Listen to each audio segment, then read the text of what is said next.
What is up, guys? It's your boy TheFearRaiser, and here today I'm in LA. Hey!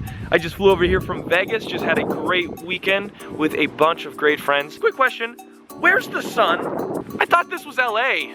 It's on the down low right now, but I'm going to the Kong premiere. Kong Skull Island, the new movie coming out. I'm going to the premiere. It's gonna be totally awesome, and I'm gonna be vlogging a bunch of stuff for you guys. So I'm gonna bring this camera with me today, because I'm gonna be doing all this today, and we're just gonna see where things go. I'm super pumped, super excited. Special thanks to Warner Brothers and Machinima for giving me this opportunity, which is incredible. Yeah, you know, the day has just begun, and we're gonna capture it all on this camera, so let's go.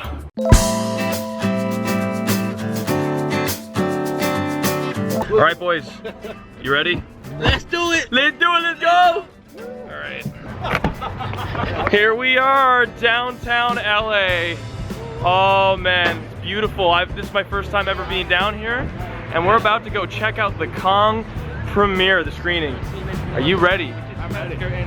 Oh yeah, this is gonna be exciting. Damn, let's go. We're down.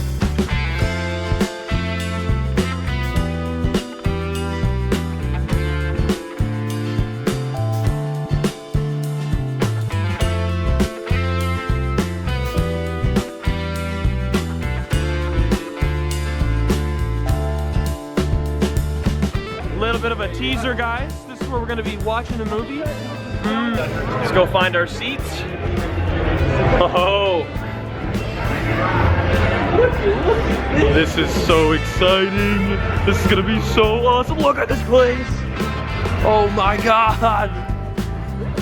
Wow. Let's do it.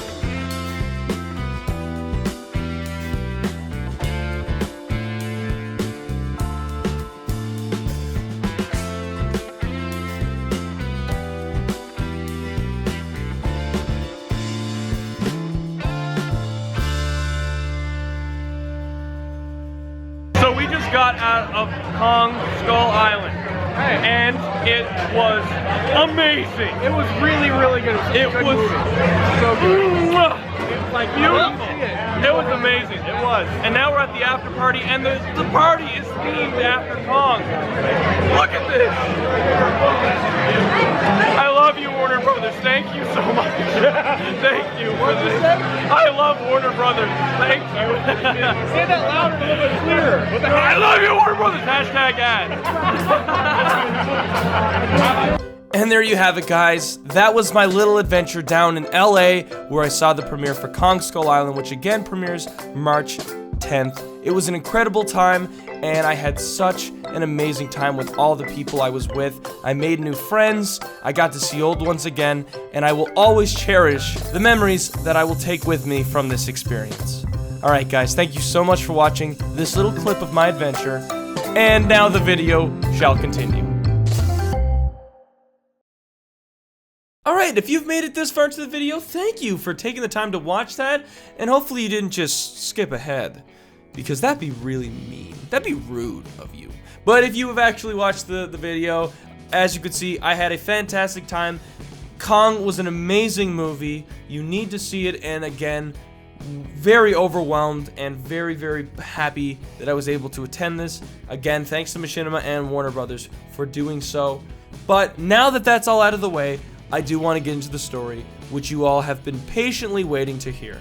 So, with that being said, let me just get right into the story. So guys, the story takes place quite a long time ago, and I'm gonna link, actually, a story, not on my screen, but I'm just gonna link it by talking, a story that I told you guys a little while ago. Do you guys remember that story about the Pokemon porn? Do you guys remember that story? Not sure if you do. I'm sure if you type that title in YouTube, you'll probably find it, but I'm gonna relate it to this because this was the same person. So if you saw this story, this guy that I hung out with, who, you know what, I'm not gonna tell you the story, but who I hung out with, who was a part of that story, is also related to this story. So essentially what happened is I have this friend, and this friend is the same friend from that story. I went over to his house, and he had this really big backyard. Not even a backyard, he had a backyard, and then behind his backyard was just this land of just random it was like a pathway into the woods, and people owned different sections and little farms and stuff. It was crazy. Like, there was a lot going on back there that was obviously public property, I suppose, and little farms and these abandoned houses. And it was creepy. But a lot of the time when I would go over to his house, we would venture out there because, hey, we like to get out back in the day, because, if you didn't know, I'm 22. Back then I was like 13, 14.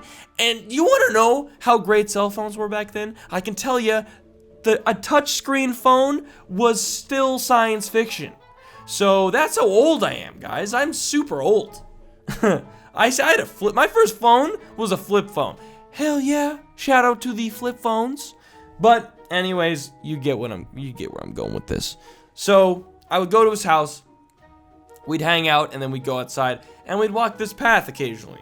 And we'd all, for some reason, growing up, you'd always think that there's like some weird superstition in the back of your head. It's like, whether you believe it or not, that feeling is still there. Like, what if there are monsters out here? Or what if this or that? Or like, what if there's like a guy coming after us or watching us or something's watching us or whatever?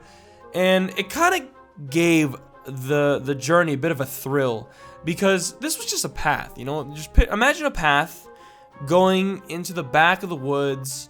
And there was houses every now and again, like little small houses that were abandoned, creepy, but, paint a little picture in your head, and it was kind of close to a farm as well.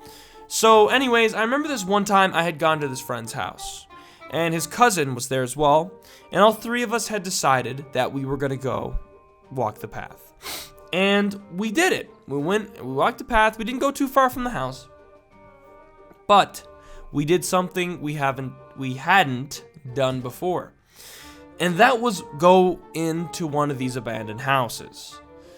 Now, I'm not, at this time in my life, I was pretty against doing stuff like this, because I had my moments in my childhood. If you guys pay attention to my stories, you'll know I've had my mischief moments back when I was a kid, and I kind of like smartened up growing up. So I wasn't the type of guy to instigate and do illegal stuff, I guess. But they decided, and I kind of followed, to technically go into one of these abandoned houses. So we go into this abandoned house. It's really nothing. It was kind of scary, honestly, because the house looked all wore down and everything. And we kind of just like stepped in, looked around, and then we just left, There wasn't really too much to it. We didn't like go in, we didn't vandalize the place or anything. We were just like, we just stepped in, we're like, yup, this is abandoned. Cool. This is creepy. All right, let's go. And then we just kind of left, and that was pretty much it. So then, about a week or two later, this is where things got weird, okay? My friend's mom my friend's mom had asked me to come over to the house because she needed to talk to me. And she had essentially told me and my friend that we had been caught on camera. And apparently these houses had surveillance set up for unknown reasons, I'd like to add, by the police. So I thought that was really odd, that there was cameras set up in these little, very small abandoned houses. No one's been in there for years. So why the hell is there cameras in there?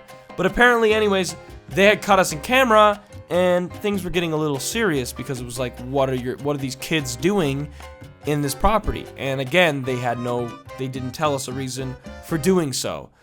So that was a little odd, and honestly, got a little scared. Don't even know if that was true or what, because this was, we didn't actually have a cop tell us this. This was my friend's mom saying this to us. So God knows if it was true or not. Still kind of random though. You don't just, how would she have known, right? Because we didn't tell her we went out into the house, so clearly it must have been true. But anyways, really freaked us out. It really did. But it also kind of gave a lot of questions. So anyways, not too long that day, I'm pretty sure that day, or not too long after this situation occurring, I recall I was in my friend's kitchen playing a game of cards, actually, with his little brother. And I look out the back of his window in the kitchen, and down the path, there was a huge fire. There was a massive fire just blazing in the back. And again, this is like a pathway leading into the woods. So there's this massive fire happening, and it happened so quick. You have no idea how fast fires actually happen unless you've been in one or witnessed one. At a house, incredible. The house just caught on fire so fast, and it just went into flames immediately. Like, it was incredible. It was insane. And anyways, we got the fire department. They came down, they got the fire out, but it took so long. And this was so close to my friend's house. They actually had told my friend we had to leave the house. They actually told his family, sorry, we had to leave the house because the fire was so close to everything. So they eventually put the fire out. And, you know, we were there. We kind of watched this all happen. And it left a lot of questions unanswered. Why did the police have cameras set up in this house? Set up in this other house. The same house we went into wasn't the one that caught on fire. It was the one right next to it. So it was like, why are these cameras set up in this building, in this little house, this little abandoned house? And why is it that one of these houses caught on fire? Like, what the hell was going on? Because this was not in a very public place. This was like on the outskirts of where I lived. So, not sure what happened. I still question to this day what even went on with that stuff because it was really sketchy. Really was. But, needless to say, you know, I never had an answer later. You know, I never found out. But the story still stands. It was still quite an experience. Very strange experience, I should say. But needless to say, I'm glad I was able to share with you guys. And I'd like to thank you all for taking the time to watch this video today. If you did enjoy this story, guys, don't forget to leave a like and subscribe to the channel for more great content, because you know I'm always doing them stories and stuff like that. I have other things too. Please don't leave. Watch other videos. But anyways, guys, again, thank you so much for watching. Thank you, Warner Brothers, again, for taking me out to see the Kong Skull Island premiere, which again premieres March 10th. See it. It's amazing. It was an incredible movie. And I'll see you guys later. All right, guys. Take care.